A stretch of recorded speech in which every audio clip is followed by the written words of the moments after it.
করছি একটি দল, কিছু রাজনৈতিক গোষ্ঠী যারা এই জুলাই সনদের তাৎক্ষণিক বাস্তবায়ন চায় না।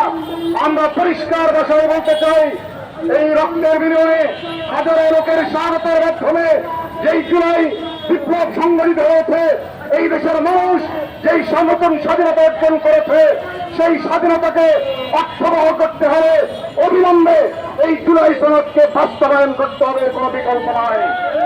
আমরা পরিষ্কার ভাষায় বলতে চাই, বর্তমান সরকারকে অবিলম্বে সাংবিধানিক আদেশের মাধ্যমে, গণভোটের মাধ্যমে, জনমত যাচাইয়ের মাধ্যমে জুলাই সনদকে বাস্তবায়ন করে সেই জুলাই সনদের আওতায় আগামী জাতীয় সংসদ নির্বাচন অনুষ্ঠান করতে হবে। আমরা এই দাবি জানাচ্ছি। আমরা লক্ষ্য করছি, বর্তমানে কিছু অপশক্তি মিলে আবার ফ্যাসিবাদী অপশক্তির পুনর্বাসনের অপচেষ্টায় লিপ্ত রয়েছে। এই অপশক্তিগুলির মধ্যে একটি অপশক্তি হচ্ছে জাতীয় পার্টি। 14 দল যারা বিগত 17টি বছর এই দেশের মানুষের উপরে যে অত্যাচার নির্যাতন হয়েছে, সেই অত্যাচার নির্যাতনের নীরব সমর্থন নয়, শুধু কার্যকরভাবে সক্রিয় সমর্থন প্রদান করেছে এবং এই দেশের মানুষের ভোটাধিকার নিয়ে বিগত ফ্যাসিস্ট সরকার যেই ছিনিমিনি খেলেছিল, তারা সেই ভোটাধিকার হরণের সেই খেলায় তারা অন্যতম গুটি হিসেবে তারা নিজেদেরকে প্রতিষ্ঠিত করেছে।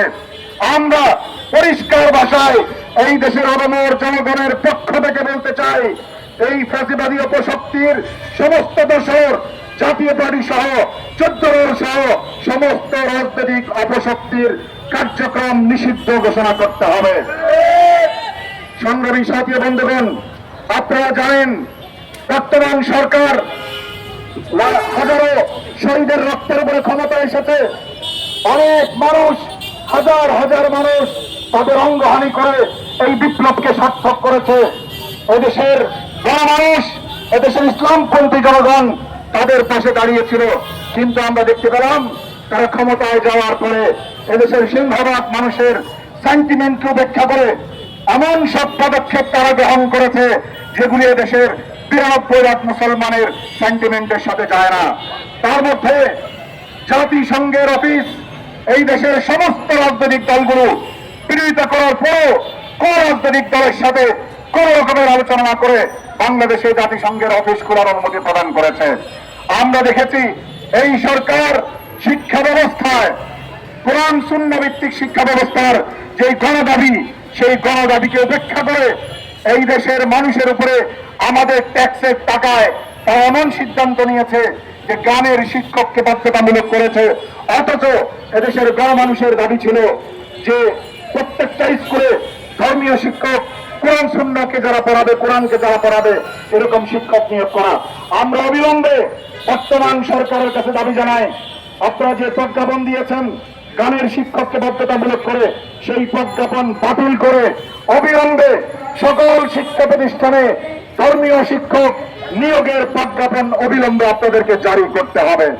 যদি এই সমস্ত দাবিগুলি আপনারা না মানেন, তাহলে কিন্তু এই দেশের জনগণ, এই দেশের রাজনৈতিক শক্তি আপনাদের আস্ফোরণ, আপনাদের অপচেষ্টা, আপনাদের কৌশলী আচরণ এগুলিকে কিন্তু বুঝে ফেলেছে। আমরা কিন্তু আপনাদেরকে আর সময় দিতে চাই না। প্রয়োজনে আরেকটি অভ্যুত্থান হবে, কিন্তু এই দেশের মাটিতে জুলাই সনদ ছাড়া কোন নির্বাচনে দেশের জনগণ মানবে না। আমরা আমাদের আগামী দিনে আমরা এই দাবি আদায়ের জন্য আমাদের আন্দোলনকে আমরা অব্যাহত রাখবো। আমরা গণমানুষের দোরগোড়ায় পৌঁছতে চাই।